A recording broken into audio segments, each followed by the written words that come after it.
Selamat datang ke DUMC. Welcome to DUMC. Tempat ini dipanggil Dream Center, Pusat Impian. Di mana impian menjadi hidup sekali lagi, where dreams come alive and where shattered dreams can live again. Impian yang hancur boleh hidup semula. Ini tempat impian, adakah banyak-banyak impian di sini. Alright. And welcome those online as well. Like to welcome you as a senior pastor of this church. Sebagai senior pastor gereja ini ingin mengalu-alukan Anda yang bersama di online juga. Maafkan saya kerana menggunakan English kerana bahasa Malaysia saya tak fasih dan tak lancar lah. Nanti susah dan dengar nanti. And so I want to share with you the DUMC journey. Saya ingin mengkongsikan pada Anda tentang perjalanan DUMC. And these 28 years of my pastoral life have been really exciting. These 28 years here have been really exciting for me. Pengalaman 28 tahun adalah sangat membuat saya teruja. And I am glad, to see the church grow over the years. Saya sangat gembira melihat perkembangan dan pertumbuhan gereja. And it's really a dream come alive for me. Bagi saya ini adalah satu impian yang telah menjadi kenyataan. When I joined DUMC as a pastor, this church was only about 200 people. Apabila waktu saya menyertai gereja ini, jemaatnya hanya 200 orang saja. And today I have seen the dream of DUMC now becoming about 5,000 to 6,000 people now. Dan hari ini impian itu telah menjadi kenyataan. Sekarang kita sudah mencecah ke 5-6 ribu orang jemaat. And then, thank you, and to see also that it has now grown into 6 different language congregations. Dan kami juga telah bertumbuh berkembang menjadi 6 bahasa yang lain. And this is a privilege given to all of us. Dan ini adalah anugerah yang Tuhan berikan bagi kita semua. And so we look at the church today. Apabila kita melihat gereja hari ini. And the church, today is faced with so many things. Kita melihat gereja hari ini dengan begitu banyak perkara. And the things that would either make or break the church. Kita melihat sama ada itu menghancurkan ataupun membangunkan. So the church today is faced with all kind of challenges. Gereja hari ini berhadapan dengan banyak cabaran. And the most recent is the COVID. Dan yang terbaru ini adalah COVID. I think every pastor must ask ourselves whether our church is resilient. Dan setiap pastor atau hamba Tuhan mari kita tanya diri kita, adakah gereja kita bertahan? Is it strong? Adakah ia kuat? Even when challenges come. Apabila masalah cabaran datang. And the question we need to ask ourselves during this time is, does the church have a roots? Satu soalan yang harus kita tanya diri kita adalah gereja hari ini berakar. And it will show up during pandemic. Dan itu akan muncul apabila semasa pandemik. It will show up in many other challenges in life. Dan dia akan timbul dalam kita menghadapi banyak cabaran. And so often the church is seen as a church, where people are like on a cruise ship. Dan gereja itu seperti orang yang berada di dalam satu kapal persiaran. And it says there, gereja bukanlah kapal persiaran di mana segelintir orang melayani orang lain yang sedang berehat. So let's like a cruise ship. But all of us must be a battleship, meaning that gereja adalah kapal perang, battleship, di mana semua orang berhikmat dan menjalankan misi. And so we must be a battleship. Kita seharusnya menjadi seperti kapal perang. And often, the church is like a football match. Dan selalunya gereja itu juga seperti satu perlawanan bola sepak. Where in the football match there are 22 players. Di mana dalam perlawanan bola sepak ada 22 pemain. But there are 22,000 in the stadium. Tapi sebanyak 22,000 orang di stadium. And the 22 pemain, sangat memerlukan rehat. Because they are busy playing. Right? Karena mereka sangat sibuk bermain. Dan the 22,000 penonton, dia sangat memerlukan senaman. And so therefore you have those who really need rest and those who really need exercise. Dan kita melihat orang yang memerlukan latihan dan orang yang memerlukan rehat. So what kind of church are we? Apakah jenis gereja kita hari ini? Everybody is a player? Adakah semua orang adalah pemain or only 22, people are playing? atau hanya 22 orang saja pemain? So I think this is a challenge for all of us who are churches. Dan saya percaya ini adalah salah satu cabaran bagi setiap kita, setiap And gereja. I'm reminded of these ancient paths. Saya diingatkan tentang jalan-jalan purbakala ini. And in this ancient path, we are reminded that we are to walk. Kita diingatkan tentang jalan-jalan dahulu kala ini supaya kita terus berjalan. And it says in Jeremiah, chapter 6 verse 36, it says there, berdirilah di jalan-jalan dan amatilah. Tanyakan jalan-jalan yang dahulu kala, di mana ada jalan yang baik, tempuhlah itu, maka jiwamu akan mendapat ketenangan. So that's the ancient paths. Dan itu adalah jalan-jalan purbakala. And the ancient path say berdiri dan amati, tanya, lalu jalan. Meaning stop and look, ask, then walk. So this is something that we must remember. Nothing has changed in the Christian walk. Ini adalah perkara yang selalu kita ingat karena ini tidak pernah berubah di dalam kehidupan kita sebagai orang percaya. And this is a great time for us to stop and look. Ini adalah waktu yang baik untuk kita berhenti dan mengamati, To examine, untuk memeriksa. why do we do church? Mengapa kita harus bergereja? What is the church all about? Apakah arti gereja itu? So we don't need to reinvent anything. Kita tidak perlu mencipta sesuatu. There are only two things that we must do. Ada dua perkara yang harus kita buat, And it's the Great Commandment and the Great Commission. yaitu Perintah Agong dan Perintah Agung Amanat dan Agong. Amanat Agung. Yes. And so in DUMC, for example, this is our tagline. Dan di DUMC ini adalah tagline kita. And tagline cukup lah, tagline. Cukup lah, Yeah, tagline. right. And that is mengasihi Tuhan, melayani sesama, memuridkan ke arah keserupaan dengan Kristus. To love God, serve people, and make disciples towards Christ likeness. And we also have a global mission, misi global ini, and three things that talk about, we being the ambassador for Christ, meaning ambassador Christus, and talking about the Great Commission, meaning Amanat Agong, dan we are given the Holy Spirit, all right, meaning Roh Kudus yang dijanjikan. And this is something that we all must remember, the Great Commission and the Great Commandment. Di DUMC kita juga ada, kita fokus kepada Amanat Agung dan Perintah Agung. Dan juga misi global kita itu menjadi duta Kristus dan mengutamakan Amanat Agung dan Roh Kudus yang dijanjikan. So we don't have to reinvent the wheel. Kita tidak perlu mengubah, mencipta yang baru. Stick to the ancient path. Kita harus melekat kepada jalan-jalan purbakala itu. And so that is why it's so good for us to be able to come together to reflect. Dan sangat baik sekali untuk kita datang bersama-sama untuk kita sama-sama merenung. So in DUMC we have a global mission. Di DUMC kita ada misi global.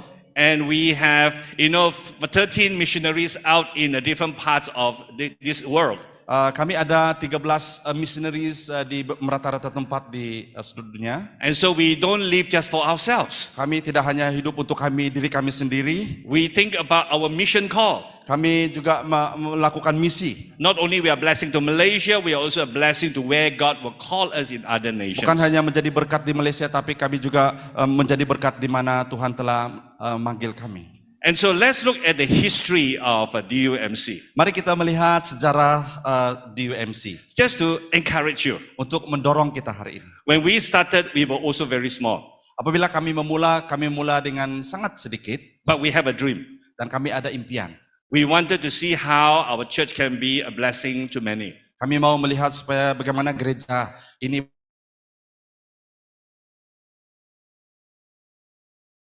sejarah apa yang telah kita lakukan. And when we first started, all right, we all started, as a church, we started with small groups. Apabila kami mula dengan gereja dengan kelompok sel. And in these small groups we have been having this since day one. Dan kami memulakan kelompok sel ini pada hari pertama. And so if you look at DUMC, we started very small in a place called Damansara Utama.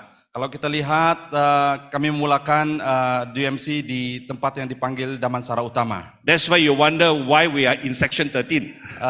Sebab kamu mungkin bertanya kenapa berada di section 13. But that's where we started Damansara Utama. Itulah sejarah permulaan di mana kami bermula di Damansara Utama. And because Damansara Utama is so long, we shorten it to DU, DUMC. Karena Damansara Utama sangat panjang itu sebab kami pendekkan menjadi DUMC. And DUMC also stand for Don't Underestimate My Church. Right.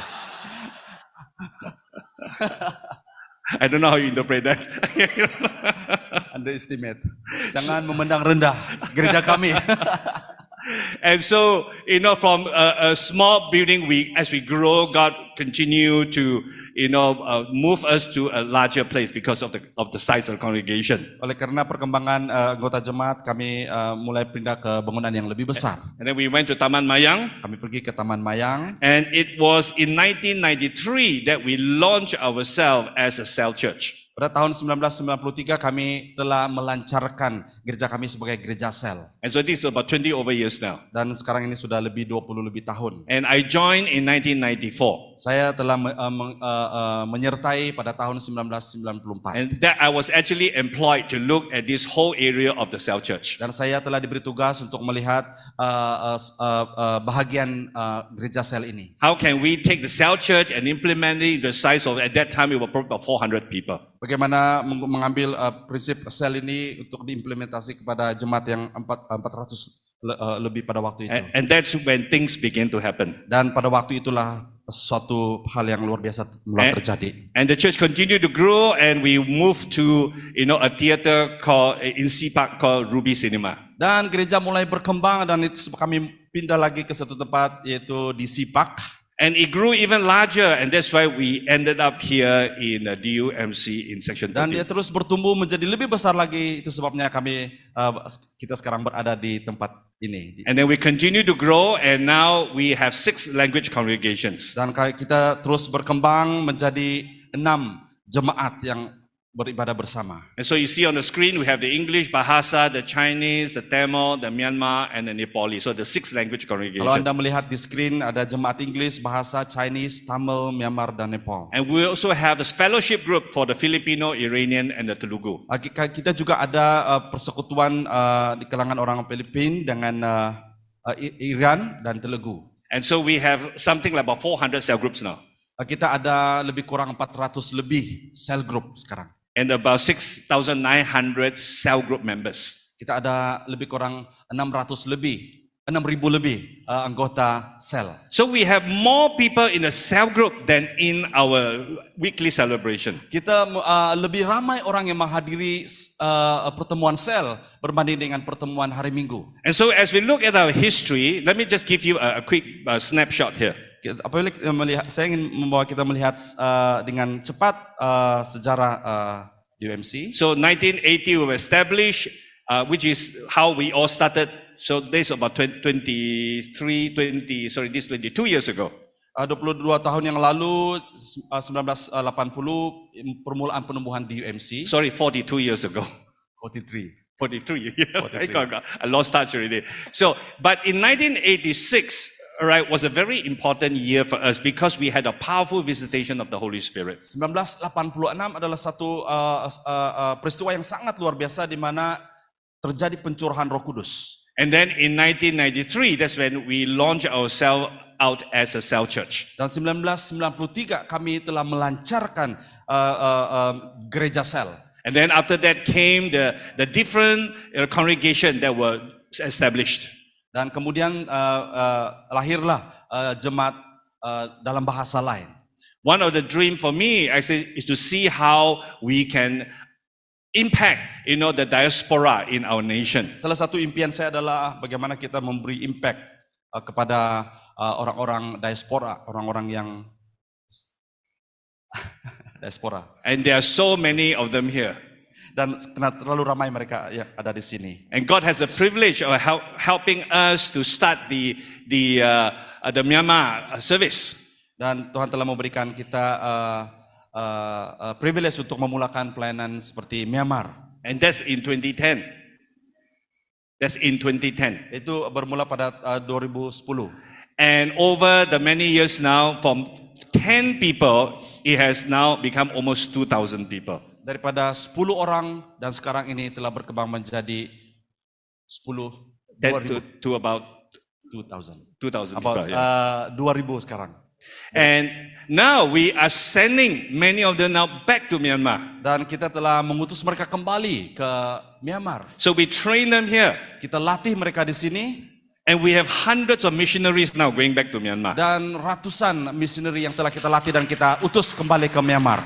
And so we don't have to send, in that sense, Malaysian to Myanmar now. Kita tidak perlu utus misioneri dari Malaysia pergi ke sana. Because they can do such a better job going back to Karena Myanmar. mereka dapat melakukan kerja yang lebih baik di sana. And so we are excited about this dream of seeing Myanmar being transformed. Kami sangat teruja melihat apa yang Tuhan sedang lakukan di kalangan orang Myanmar di sini. And the same for our Nepali church. Sama juga halnya dengan jemaat kita Nepal. Some of them have now gone back to Nepal and started churches. Dan ramai di antara mereka sudah kembali ke Nepal dan sudah memulai dan membangunkan gereja di sana. And so this is a privilege God has given to us for Malaysian churches. Inilah kesimpulan yang Tuhan berikan kepada gereja kita di Malaysia. And so here's a chart of how, over the years that we have grown.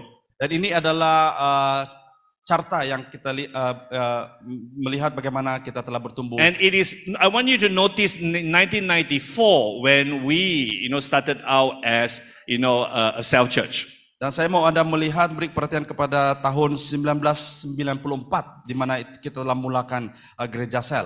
And it was because of this cell church that we see that there's amazing growth that happened immediately after that. Dan sejak itu kita melihat perkembangan dan pertumbuhan yang mendadak selepas itu. And this is the number of members within the church. Dan ini adalah jumlah jemaat yang hadir ke gereja.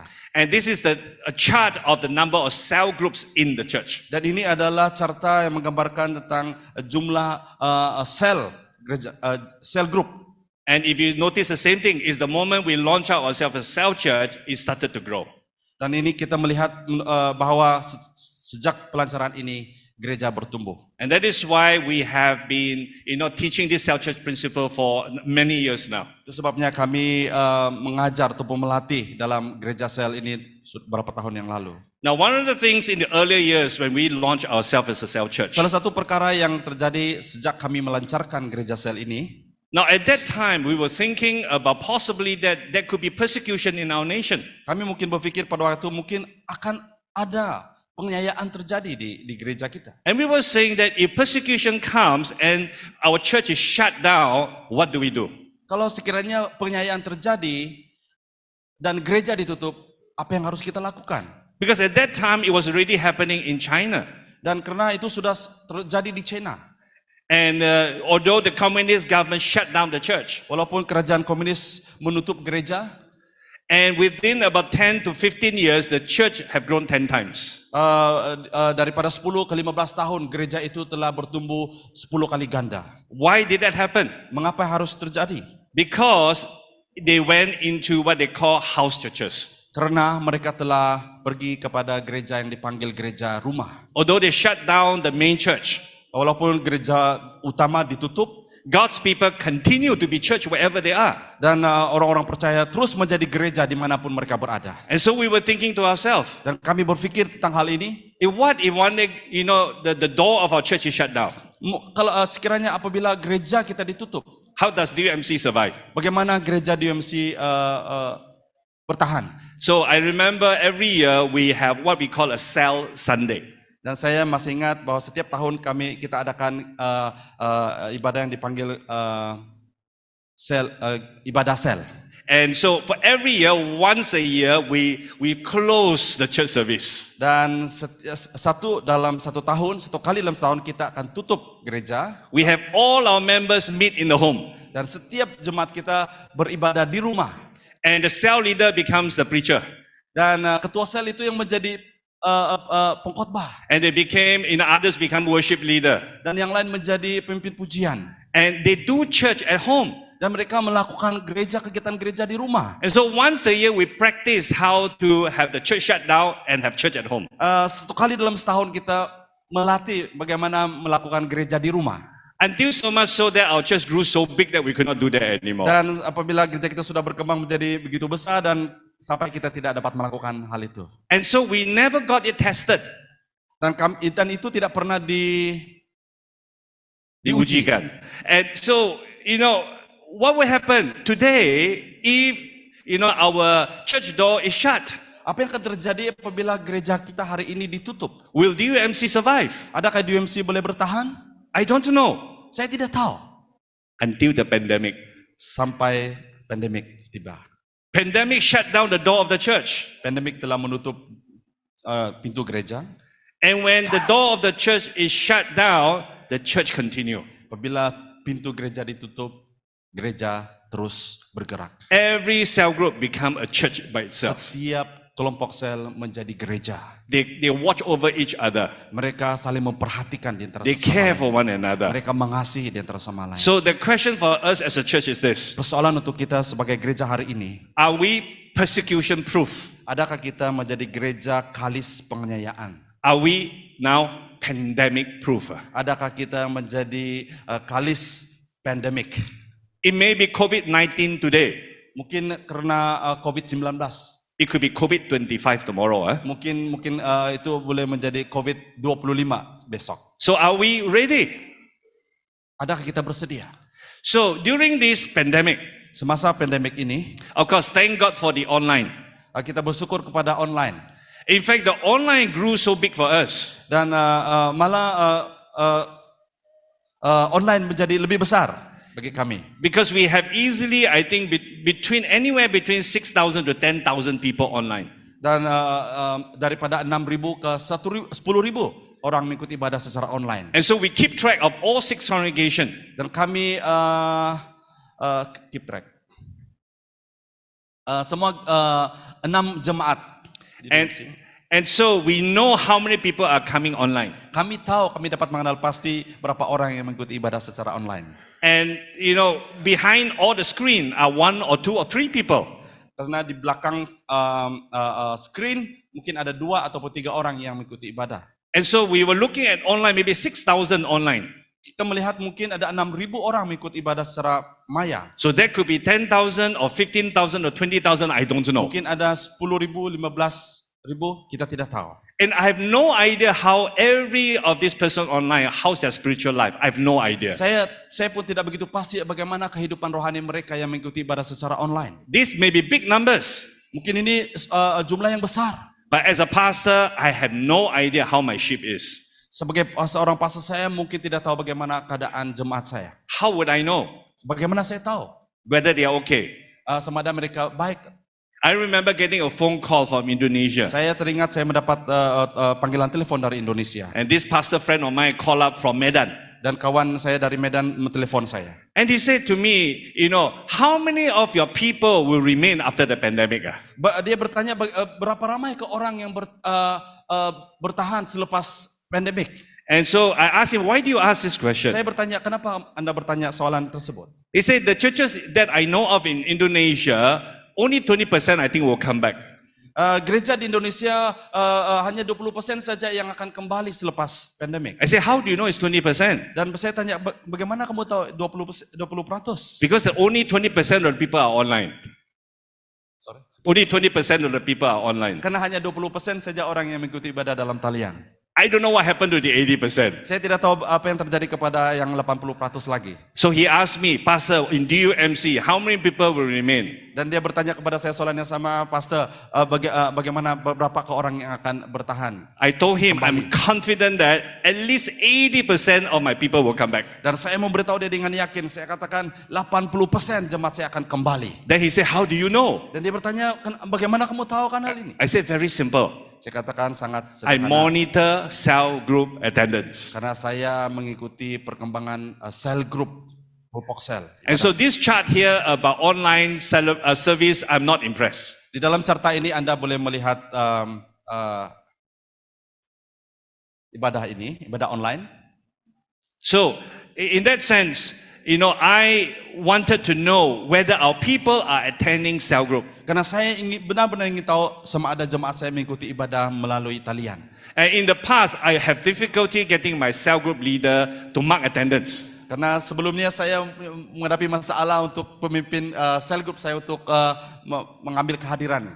And only about maybe 50%, 60% will do that. Hanya mungkin 50% peratus dan 60% saja yang melakukan hal demikian. And when the pandemic started, Apabila pandemik bermula, I challenged all the leaders. saya mencabar semua pemimpin. I said, I need you to mark attendance. Saya katakan kamu perlu mengambil kehadiran dalam ibadah. If you don't mark attendance, I have no idea whether our members are connected with Kalau one kamu tidak another. mengambil kehadiran dalam ibadah talian, saya tidak tahu apa yang terjadi kepada jemaat kita. So within 2 years, Selama 2 tahun, our marking of attendance now is up to almost 100%.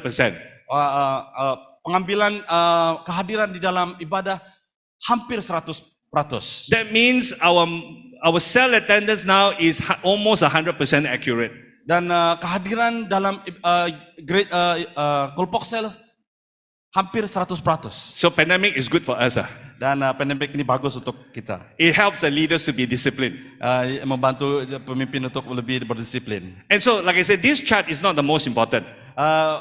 Carta ini tidak begitu penting. This chart is the most important. Yang ini yang lebih penting. This is the cell attendance chart. Ini adalah kehadiran ibadah dalam talian. And so we have registered 6,448 members of cell groups. Kita telah mendaftar 6,448. Ya, 6.448. And then we have this number of cell groups, 390 cell groups. Dan kita ada 390 sel grup, kelompok sel. So let me show you this box here. This is the most important chart for Dan during ini the pandemic. adalah cerita yang sangat penting di dalam box ini. How many percent of our people are attending cell group? Berapa peratus jemaat kita mengikuti ibadah kelompok sel. And it is during this pandemic. Dan semasa pandemik ini, And on the average, we have something like 60% of the people who are attending cell group. secara purata lebih kurang 60% jemaat kita menghadiri kelompok sel. Now we know in cell groups, people do take turns to come.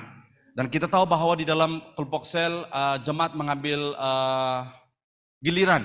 And so if 60% are the average attendance, that means easily 80% of our people are still connected with cell groups. Dan kalau kita melihat purata ini, kita tahu lebih kurang 80% jemaat mengikuti ibadah kelompok sel. So for 2 years, I may not be able to see my members. Selama 2 tahun saya tidak dapat melihat jemaat saya. As a pastor, you know it is not good that you don't see your members. Sebagai pastor, itu tidak baik kalau kita tidak dapat melihat dan berjumpa dengan jemaat kita. But I know my cell leaders are their pastors. Dan saya tahu bahwa pemimpin sel adalah pastor mereka juga. Because they take care of one another. Karena mereka saling memperhatikan di antara satu sama lain. And as a pastor, I'm comforted. Sebagai seorang pastor, saya begitu dihiburkan. And therefore, I know every member of ours is being taken care of. Karena saya tahu bahwa setiap jemaat telah diperhatikan. So when I visit cell group during the pandemic, Apabila saya melawat kelompok sel semasa pandemik, visited so many cell groups. saya melawat banyak sel grup. It's so easy now to visit cell group. Dan sangat mudah untuk melawat sel grup hari I ini. just click and I'm there already. Saya hanya tekan dan saya ada di sana sudah. And I have a great time interacting with so many people in the Saya cell ada groups. masa yang sangat baik interaksi dengan mereka juga. And every time I go there, Apabila setiap kali saya pergi melawat mereka, I will thank the cell leader. saya memberi terima kasih kepada semua pemimpin sel grup. I will thank the cell leader in front of everybody. Dan saya menghargai setiap pemimpin sel. And I say thank you for being their pastor. Saya katakan terima kasih karena menjadi pastor mereka. And then cell members will share about how the cell group have been a blessing to them. Dan pemimpin sel ini juga mengungsikan bagaimana ini telah menjadi berkat kepada And mereka. some of them will get COVID. Walau ada di antara mereka telah kena COVID. And cell members then will cook for them and send food to their house. Dan pemimpin sel ini akan masak dan menghantar makanan kepada mereka. And they really care for one another. Dan mereka betul-betul memperhatikan satu sama lain. And as they talk, they will even cry Apabila mereka berkongsi, mereka menangis. and say, I really thank God for my cell group. Dan mereka katakan kami sangat bersyukur karena pemimpin kelompok sel. And without the cell group, I'll be so lost. Tanpa kelompok sel ini mungkin kami kehilangan arah. Because there's person-to-person interaction. Karena mereka ada peluang untuk berinteraksi secara bersemuka. Because many people, they watch online. Karena kebanyakan orang menonton melalui dalam talian. And all this service doesn't give them the human interaction. Dan ini memberi peluang mereka ada perhubungan Now, if that happened for 2 years, it has a damage done to them spiritually. Dan itu berlaku secara dalam 2 tahun itu boleh memberi kesan yang mendalam dalam hidup mereka. But in the cell group, I know our people are interacting with one another. Dan saya tahu melalui kelompok sel, saya tahu mereka ada interaksi. So I'm antara really sama lain. amazed. Saya begitu teruja. For example, in that circle there, Kalau Anda melihat dalam bulatan di sana dalam gambar di atas, and that is an 84-year-old auntie. ini adalah gambar anti yang berumur 84 tahun. She caught COVID. Dia kena COVID. She was sent to ICU in the hospital. Dia diantar ke ICU di hospital. And she said, I still want to attend cell group. Dan dia katakan saya masih mau mengikuti kelompok sel. So when I visited this cell group, all right, she was there. Apabila saya melawat kelompok sel ini, dia ada di sana. And you know, she's in ICU, Dia sedang berada di ICU. but she's still feel connected.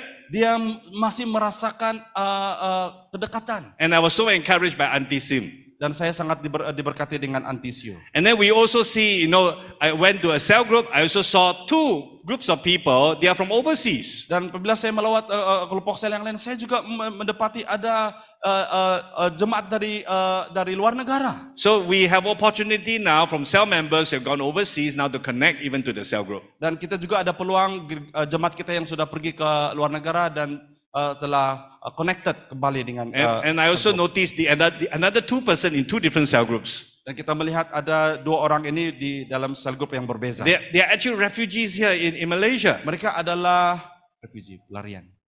pelarian di Malaysia. And they are connecting with cell group as well. Dan mereka juga terkoneksi dengan kelompok sel. So I have so many stories of the different cell groups that I go to. Saya ada banyak cerita tentang kelompok-kelompok sel yang saya lawat. And one common thing I discovered is that they take care of one another. Satu hal yang sangat yang saya lihat adalah mereka saling menjaga di antara sesama lain. So my main job as a pastor is to monitor cell attendance. Jadi tugas utama saya sebagai senior pastor adalah untuk memperhatikan kelompok sel. As long as they attend cell, they are cared by their community. Selagi mereka menghadiri kelompok sel, mereka sudah pasti akan dilayani di sana. So our history is that, you know, we have cell from day one. Dan sejarah kita adalah kita telah memulakan sel pada sejak permulaan. And today we see the benefit of cell, especially in the pandemic. Dan hari ini kita melihat kesannya, terutamanya semasa pandemik. In fact, I have met quite a lot of people who have been, since our church opened. Saya bertemu dengan banyak orang sejak gereja sudah mulai. And they would tell me that I came to church through the cell group. I have never been to church before. Dan mereka banyak berkata saya telah menghadiri gereja dalam talian. But today, you know, they are coming to church. Dan hari ini mereka sudah hadir secara fisikal. So that's our history. Itu adalah sejarah. Now, secondly, we want to look at the theology. Mengapa kita melakukan apa yang kita lakukan? It means that why do we do what we do? So there are 5 simple theological reasons why. Ada 4 secara teologi, ada 5 mengapa kita melakukan apa yang kita lakukan secara teologi. And most of you would know this.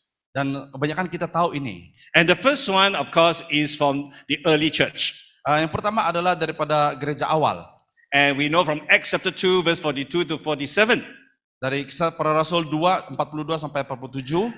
It talks about a number of things that happened for the early church. Dan berbicara tentang apa yang terjadi pada gereja awal. So it says there, you know, on the slides, bertumbuh secara rohani, spiritual growth, and keajaiban dan tanda, you know, meaning that they are expression of miracles.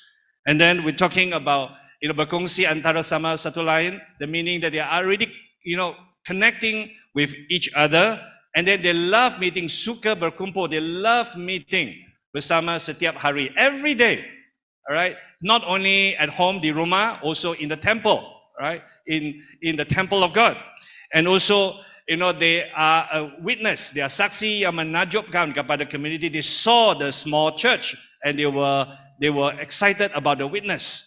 And then ramai orang diselamatkan, means a lot of people come to know Christ. So this is the early church. Ini adalah model gereja awal. And so they meet in big meetings. Mereka bertemu di dalam pertemuan yang besar but they meet every day in homes. dan mereka juga bertemu setiap hari di rumah. So this is the model of the early church. Ini adalah model gereja awal. I think today Hari our church Gereja kita, have only the big church model. kita hanya memiliki model gereja besar. Many Christians have never experienced the small church model. Banyak orang tidak pernah mengalami pengalaman gereja kecil. But in the book of Acts, the early church have both. Dan gereja di Kisah Para Rasul memiliki kedua-duanya. I think that's the reason why we must remember to go back to the ancient path. Itu sangat penting kita kembali kepada jalan dahulu kala. And so that's the first theological reason. Itu adalah teologi, dari segi teologi. And the second reason is that, we look at the principle of organization by the person called Jethro. Dan kita melihat prinsip organisasi Jethro. And in Exodus chapter 18, Keluaran 18 and it talks about Moses. berbicara tentang Musa. He was looking after, about over 2 million people. Dia sedang memimpin lebih kurang 2 juta orang. And he was burning out. Dan dia sudah kepenatan. And people are unhappy with him. Dan orang tidak senang dengan dia. And so his good father-in-law, Dan bapak mertuanya yang baik. Jethro, came Jethro datang. and tell him that if you don't reorganize yourself, you're going to burn out. Kalau tidak memimpin dengan baik, membuat organisasi yang baik, dia akan burn out. And so he asked Moses to appoint leaders over 1,000, 100, 50s, and 10s. Dan dia telah memberitahu Musa untuk melantik pemimpin 1,150 dan 10. So put leaders over each of this group Dan menempatkan pemimpin di atas semua kumpulan ini. and let them solve the small problems. Dan biarlah mereka yang mengurus masalah-masalah yang kecil. And only the problems that they cannot solve, then bring it to me. Dan masalah yang besar yang mereka tidak dapat selesaikan dibawa kepada Musa. So Moses mobilized leaders in his group, all right, to take the problems. Dan Musa telah memobilisasikan pemimpin untuk mengambil tanggung jawab. And to care and watch over the people. Untuk menjaga dan memelihara. And so this is the Jethro principle of organization. Dan ini adalah prinsip organisasi Jethro. And so in DUMC, we organize it in the same way. Di DUMC kita juga melakukan hal yang sama. And so this is the chart of how you put leaders over 1,000, 100, 50s, and 10s. Dan ini dalam model yang kita lakukan di DUMC. Kita menempatkan pemimpin di atas ribuan, ratusan, puluhan, dan seterusnya. So the 10s are the cell group. Dan ini adalah kelompok sel. And then we have the 50s, which are the subzone. Dan kita ada yang ke-50 itu adalah subzone. And then we go up the rank. Dan kita akan terus naik. And so if you look at this diagram, Kalau kita melihat diagram ini, you say, Pastor, ini macam MLM lah, multi-level marketing. Alright? And I say, no, bukan. Ini bukan MLM. MLM, dia tiru. Alright? Dia tiru principle Bible. And so we should not be afraid of going to an effective organizational principle.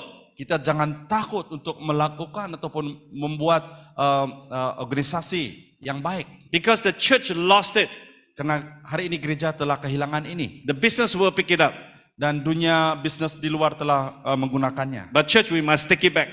Dan gereja harus mengambil kembali. And use a principle that has been effective for Dan hundreds of years. menggunakan prinsip ini yang sangat efektif. So that's the second theological reason. Ini adalah sebab yang kedua. The third theological reason has to do with the ministry of the body of Christ. Dan prinsip yang ketiga adalah berbicara tentang tubuh Kristus. And it says in Ephesians chapter 4 verses 11 to 13. And this is what it says, Ephesus, it says, dan dialah yang memberi setengah orang menjadi rasul, nabi, penyebar Injil, pembimbing jemaah dan pengajar. Untuk menyediakan orang yang saleh bagi kerja melayani. Untuk meneguhkan tubuh Kristus. Dengan itu kita semua mencapai kesatuan dalam iman dan pengetahuan akan anak Allah. Agar menjadi dewasa dan memiliki pertumbuhan yang sesuai dengan kadar kesempurnaan Kristus. It means that, God's leaders are meant to prepare people for the works of service. Pemimpin adalah seharusnya mempersiapkan setiap orang untuk melakukan pelayanan. We don't want a football match. Kita tidak mau perlawanan bola sepak. We don't want 22 people to be running around the field. Kita tidak mau hanya 22 orang saja yang berlari di padang. We want 22,000 people to run around the Kita mau field. 22.000 orang yang berlari bersama. Everyone plays. Setiap orang bermain. Everyone serve. Setiap orang melayani. The role of the leader is to train the people to serve. Tanggung jawab seorang pemimpin adalah untuk melatih mereka supaya mereka boleh melayani. That means every pastor in this room here Maksudnya setiap pastor yang ada di and those ruangan online, ini. Dan juga yang mengikuti secara talian. your job is to work yourself out of a job. That means you work yourself in such a way you have no more job. Kita bekerja sampai kita tidak ada kerja lagi. Why? Because everyone is doing your job. Karena setiap orang melakukan kerja Anda. Now that's a successful leader. Dan itu adalah seorang pemimpin yang berjaya. And you must feel secure about that. Dan kita harus merasa selamat untuk melakukan itu. Because Ephesians chapter 4 here talks about multiplying ourselves into people. Karena Efesus 4 di sini berbicara tentang multiplikasi. So that's the third reason. Itu adalah sebab yang ketiga. And interestingly, the fourth reason is what I call a heritage of the Methodist Church. Dan model yang seterusnya adalah yang saya panggil sebagai warisan Metodis. Now, the Methodist movement is a movement of holiness and accountability. Dan warisan Metodis ini berbicara tentang kesucian dan tanggung jawab. And when John Wesley started the movement, Apabila John Wesley memulakan kegerakan ini, he organized the people in the same way. dia juga melakukan hal yang sama. You know, the Methodist movement grew into a few 100,000. Kegerakan Metodis bertumbuh menjadi berapa ribu. And very quickly over a short period of time. Dan itu terjadi dalam waktu yang sangat singkat. And so John Wesley realized the importance of pastoring and equipping his people. Dan John Wesley menyadari betapa pentingnya melatih dan mempersiapkan para So he pemimpin. organized the Methodists. Dan dia telah membuat Metodis. In fact, at that time they were not even called Methodists. Pada waktu itu belum lagi dipanggil sebagai Metodis. Methodist only came after he died. Dan Metodis ini hanya muncul apabila dia sudah meninggal. But he was brilliant in organization. Tapi dia sangat bijak di dalam membuat organisasi. And the Methodist movement is one of the very few movement or revival that have happened until today. Dan kegerakan Metodis itu adalah salah satu kegerakan yang begitu luar biasa yang bertahan sampai hari ini. And so John Wesley divided the people. Dan John Wesley dia membagikan orang, He divided them into society. dia membagi mereka kepada masyarakat. And society is about more than 50 people. That's called a society. Dan masyarakat itu dipanggil melebihi 50 orang. And then from there, he divided people into classes. Dan dari situ dia membagi lagi kepada kumpulan yang lebih kecil yang dipanggil kelas. And there's about 10 to 12 people. Di kalangan dalam 10 ke 12 And then orang. he formed them into bands. Dan dia juga membentuk mereka menjadi kumpulan. And then 4 to 6 people. 4 ke 5, 6 Now, orang. why did he do that? Mengapa dia harus melakukan hal ini? He did that because he wanted the people to be accountable to each other in their Dia personal melakukan life. itu supaya setiap orang ada accountability di antara satu sama lain. Now, every 2 months, Setiap 2 bulan, the leader pemimpin will go to a member pergi kepada jemaat and check him out. dan untuk bertanya, What sin have you committed? apa dosa yang telah kamu lakukan? Have you repented? Kamu sudah bertobat? You know, have you lived a right life? Ada kamu menjalani hidup yang baik benar di hadapan Tuhan? And only when the cell leader is satisfied with his answer, Hanya apabila pemimpin sel ini puas dengan jawaban mereka he will give them a ticket. dan dia akan memberikan mereka tiket. You know what this ticket is for? Apakah tujuan tiket ini? That ticket is for Holy Communion. Adalah tiket untuk mereka mengambil perjamuan kudus. Only when you get this ticket can you go and take Holy Communion. Hanya apabila mereka memiliki tiket, baru mereka boleh dibenarkan mengambil perjamuan kudus. And if the leader were to find out the member has not repented of his sin, Kalau pemimpin ini mendapati jemaat ini belum lagi bertobat di atas dosa dari dosanya, he will not give him the ticket. dia tidak akan memberikan tiket itu. He cannot take Holy Communion. Dan dia tidak boleh mengambil perjamuan kudus. Now imagine this now happening across the movement. Dan bayangkan ini terjadi di sepanjang kegerakan ini. It produced holy people. Dia melahirkan orang yang suci. And holy people brings about revival. Dan hanya orang yang suci yang kudus dapat membawa kebangunan rohani. And that is why, John Wesley got it right.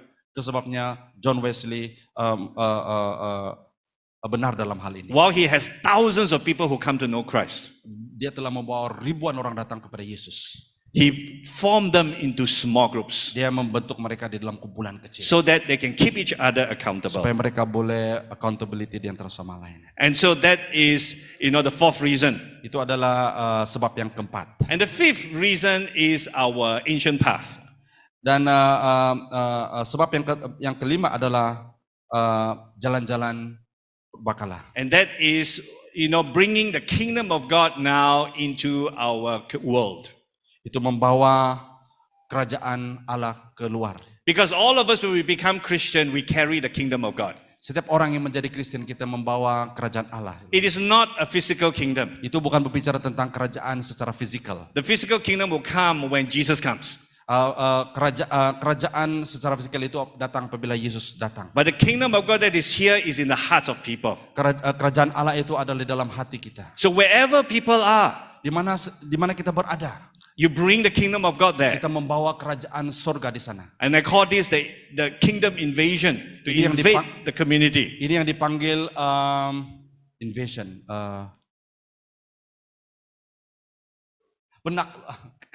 penakluk ya. Yeah. And so in that kingdom invasion, we are changing communities. Dengan penaklukan kerajaan Allah itu, disitulah kita dapat mengubah orang. So imagine now, cell groups spread all over the city. Bayangkan apabila kelompok sel ini di rata-rata tempat.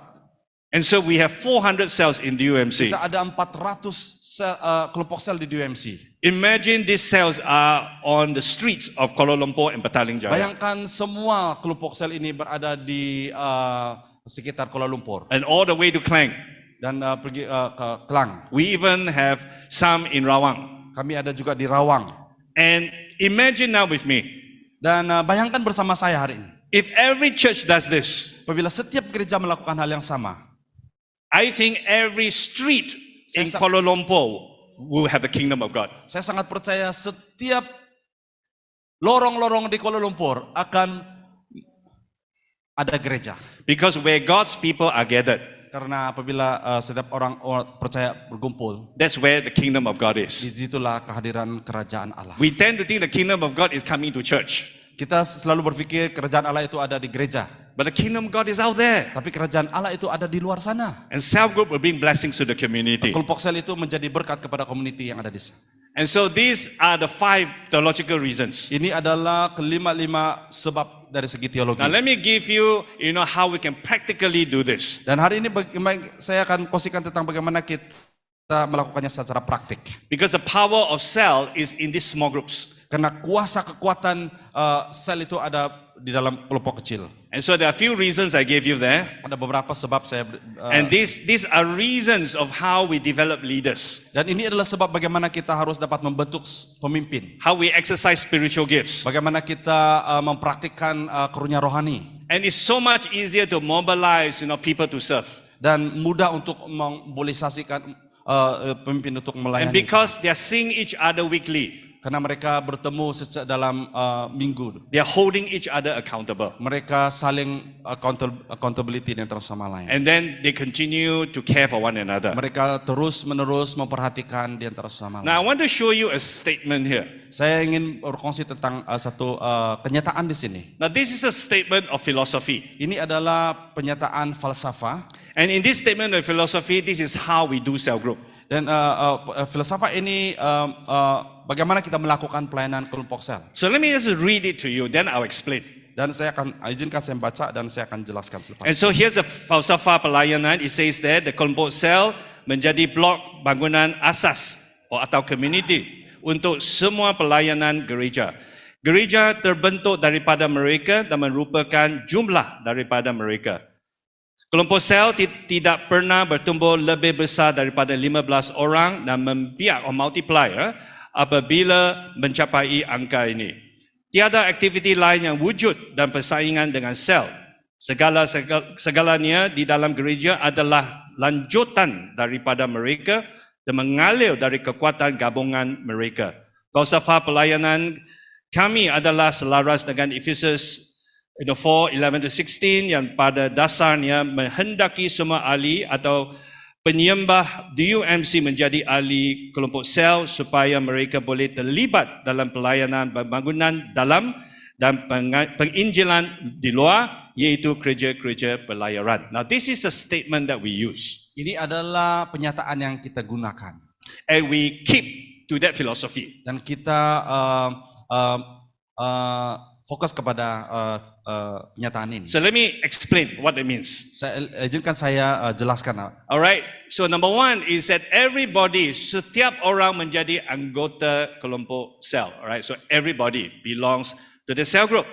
And the second thing is this, kelompok sel wujud seiring dengan ibadat corporate, meaning that, it exists together. There is small group, there is also the big service. Okay, so it exists together. And then the cell group, now this is difficult for some people. The cell group is the church. Kelompok sel adalah gereja. We tend to think church is only when we come here, right? But church is where God's people gather. That's church as well. Gereja bukan hanya kita apabila kita berkumpul, tapi kelompok sel, pertemuan, setiap pertemuan itu adalah gereja. Because that's the definition of ecclesia. Karena itu adalah definisi eklesia, The gathering of God's people. pertemuan orang-orang percaya. So when you go to cell, you are also going to church. Apabila Anda menghadiri kelompok sel, Anda sebenarnya menghadiri gereja. So in DUMC, our people go to church 2 times a week. Dan di DUMC, jemaat kita menghadiri gereja 2 kali dalam seminggu. They come to a Sunday service. Mereka datang kepada ibadah hari Minggu, They also go to the service in their home. dan mereka juga menghadiri ibadah di rumah mereka. And then the fourth thing is that kelompok sel akan berlipat ganda or multiply menjadi 2 bila anggota melebihi 15 orang. And so when we hit 15 people, we are saying you must multiply. Apabila jumlah sudah mencecah 15 orang, kita katakan kamu harus melipat ganda. And this is very difficult for many people. Dan ini jadi susah kepada kebanyakan orang. They say we don't want to multiply. Kami tidak mau berlipat ganda. We love each other so much. Kami mengasihi antara sama lain. So we say if you love each other so much, Dan kami katakan kalau kamu mengasihi antara sama lain, then take that love and love other people lah. dan ambilkan kasih itu dan untuk mengasihi orang lain.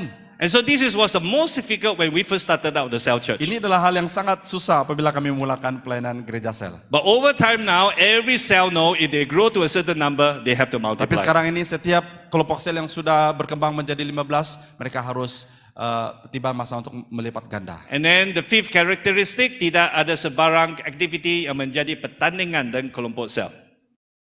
So we don't have a activity of church on a Friday or on a Wednesday. Dan kita tidak mengadakan aktiviti pada Kamis dan Rabu Rabu dengan dan Kamis. Jumaat. Jumaat. And therefore we don't have church meetings during those 2 days. Kami tidak mengadakan ibadah pada hari-hari tersebut. Because priority is given to cell groups. Karena priority harus diberikan kepada kelompok sel. And then the other thing is that everybody, setiap ahli di UMC adalah pelayan. Pelayanan tidak terhad kepada pemimpin dan pastor. Meaning that everybody serve. Setiap orang melayani. And the reason for cell, tujuan cell boleh disimpulkan sebagai peneguhan dan penginjilan. That means edification, building up, strengthening, and evangelism. Alright, so edification and evangelism. Now let me give you a practical application, what I mean by Saya ingin this. kongsikan tentang aplikasi secara praktikal. Now, a church have 2 doors. Gereja ada 2 pintu. One front door and one back door. Satu pintu depan, satu pintu belakang. And so, in church we have a very wide front door, meaning pintu depan yang lebar, okay? But our back door, alright, pintu belakang juga lebar, right? People come in, people go out. So we have many people who are visitors. There are many, many visitors in church, but we cannot retain them. Banyak jemaat yang datang dan kita tidak dapat retain, tahan mereka. Why do people come in and out? Mengapa orang datang dan pergi? Because they were shopping for a church. Karena ada yang shopping, sedang mencari, and they look for something they like. dan mereka sedang mencari sesuatu yang mereka suka. And then after all, they get bored, Sampai suatu waktu mereka akan menjadi bosan and then they move on. dan mereka akan terus And because they don't serve either, karena mereka tidak terlibat dalam they pelayanan. have no relationship. Mereka tidak ada perhubungan And worse still, they got hurt by people. dan apa yang menjadikan mereka disakiti. And so you find that a lot of people come in, Kita melihat banyak orang datang, a lot of people go out. banyak juga orang keluar. So net effect, church don't grow. Dan itu sebabnya gereja tidak bertumbuh. So what's the key? Apakah kuncinya? I call it to narrow the back door. Apa yang saya katakan, kita perkecilkan pintu belakang. And how do we narrow the back door? Bagaimana kita perkecilkan pintu di belakang? We give people relationship, we give people community, we give people service. Pertama, kita memberikan mereka perhubungan, kita memberikan mereka, melayani mereka, And we give them a community life. dan kita memberikan mereka kehidupan yang And berkomuniti. people will stay because of relationship, Dan mereka bertahan karena mereka ada perhubungan. because they are loved. Karena mereka merasa dikasihi. They have people who are concerned for them. Ada orang yang memperhatikan mereka. I'm not saying it's 100% that they will remain, Dan saya tidak katakan 100% akan bertahan. but because they belong to community, they will remain. Apabila mereka menjadi sebagian daripada komuniti, mereka akan bertahan. So here is a policy that we have to help you understand this. Ini adalah polisi yang kita adakan. And it is this. 2% when they come in to DUMC, 2 orang yang datang ke DUMC, and they want to serve in DUMC. dan mereka mau melayani di DUMC. They want to get married in DUMC. Mereka mau berkawin di DUMC. They want to go on a mission trip. Mereka mau pergi ke misi. They want to get baptized. Mereka mau dibaptis. And they want to say, we want to be a member of this church. Dan kami mau menjadi sebagian daripada Alright? gereja ini. So these are different reasons why people join Ini DUMC. adalah beberapa sebab mengapa orang mau menyertai DUMC. So we tell them, go apply for membership. Dan kami beritahu Anda memohon untuk menjadi anggota. You cannot do all this without being a member of the church. Kamu tidak boleh melakukan ini kalau kamu belum menjadi anggota. So we ask them, all right, to fill in the form. Dan kami suruh mereka mengisi borang. And then this form must be signed by the cell leader. Dan borang ini harus ditandatangani oleh pemimpin kelompok sel. So you cannot be a member unless you join a cell group. Kamu tidak boleh menjadi member atau anggota gereja ini kalau kamu belum menjadi anggota kelompok sel. And then they attend some courses that they need to Dan attend. mereka perlu menghadiri beberapa kursus. And then they attend a weekend away. Dan mereka juga pergi ke ikut kursus pada ujung minggu. And then finally they are interviewed by the zone pastor. Dan akhirnya mereka akan ditemu ramah oleh zone pastor. And so what we are saying is that everyone who comes to DUMC, we make sure we move them to the cell group. Dalam arti kata lain, setiap orang yang menghadiri kebaktian di DUMC, kita akan melibatkan mereka di dalam kelompok sel. Now we don't force anyone to do that. Kami tidak pernah memaksa orang melakukan ini. You can still come to join us in our church service. Anda boleh menghadiri ibadah hari Minggu. But the most important thing is that because we love you, we want to give you a community. Karena kami mengasihi Anda, kami ingin beri peluang supaya Anda terlibat di dalam kehidupan And berkomuniti. that is the philosophy of what we do here. Itu adalah falsafah apa yang kita lakukan di sini. And that is why the church was able to grow over time. Itu sebabnya gereja boleh bertumbuh dalam beberapa waktu ini. With a simple principle. Adalah kena prinsip yang sederhana ini. Close the back door. Tutup pintu belakang. Sorry, narrow. You cannot close it entirely. Maaf, kita tidak boleh tutup sepenuhnya, kita akan sempitkan pintu But belakang. more importantly, it is the power of the Holy Spirit. Dan yang sangat penting adalah karena kuasa Roh When Kudus. people start serving, Apabila setiap orang mulai melayani, when people start experiencing God in their cell group, apabila mereka mengalami Tuhan di dalam kelompok sel, when they exercise spiritual gifts, apabila mereka mempraktikkan karunia rohani, and over time we begin to see that God blesses the works of our hands. dan akhirnya kita melihat bagaimana pekerjaan Tuhan atas hidup mereka. And I hope this have helped you to just think about what church life is. Saya harap supaya ini membantu kita untuk melihat bagaimana gereja itu seharusnya. I'm sure in this one session you cannot learn everything, Saya sangat percaya dalam satu sesi ini kita tidak dapat belajar semuanya. but I hope you catch the principle of what I'm trying to say. Saya harap supaya Anda boleh tangkap beberapa prinsip. The cell church is only a tool, Gereja sel itu hanya sebagai satu alat. and this tool can be anything. Dan alat ini boleh menjadi apa saja. as long as you follow that principle. Selagi kita mengikuti prinsip itu. And church is about the big gathering. Big gathering. Gereja itu adalah pertemuan besar. And also, church is also about the small gathering.